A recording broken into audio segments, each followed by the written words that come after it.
На улице минус 24 градуса, а в двухэтажном жилом доме по улице Новокарьерная, 43/3 города Якутска до сих пор нет тепла.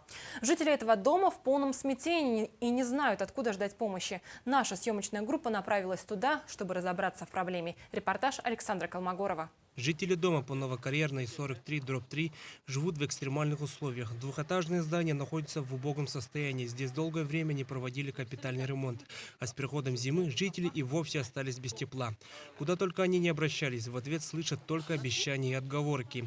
ДОСААФ, предприятие, которое отвечает за жилищно-коммунальное хозяйство, не спешит с подключением отопления. Мой отец проработал более 20 лет в ДОСААФ, и решением администрации ДОСААФ и правкома в 1993 году был заселен вот это ведомственное общежитие ДОСААФ, в котором мы и прописаны, постоянная у нас прописка, и проживаем до настоящего времени. Плохое освещение в подъезде, разваливающиеся от плесени потолки – все это напоминает катакомбу. Жители многострадального дома вынуждены использовать электрообогреватели, чтобы не замерзнуть.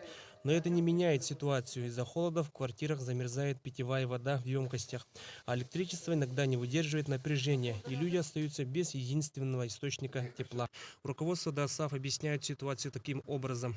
За электроэнергию за октябрь, то, что они тратили на отопление квартиры, мы с них деньги за это брать не будем. Тут чисто технические условия были. Технически не могли решить этот вопрос. Сегодня вроде бы обрисовка прошла, обрисовка состоялась. Сейчас готовится справка готовности. Завтра должна быть врезка в газовую систему. И тут же пойдет наладка и запуск.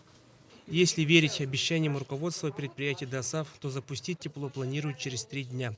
А пока жильцам придется бороться с холодом собственными силами и надеяться на лучшее. Александр Колмогоров, Гаврил Дичков, НВК Саха, Якутск.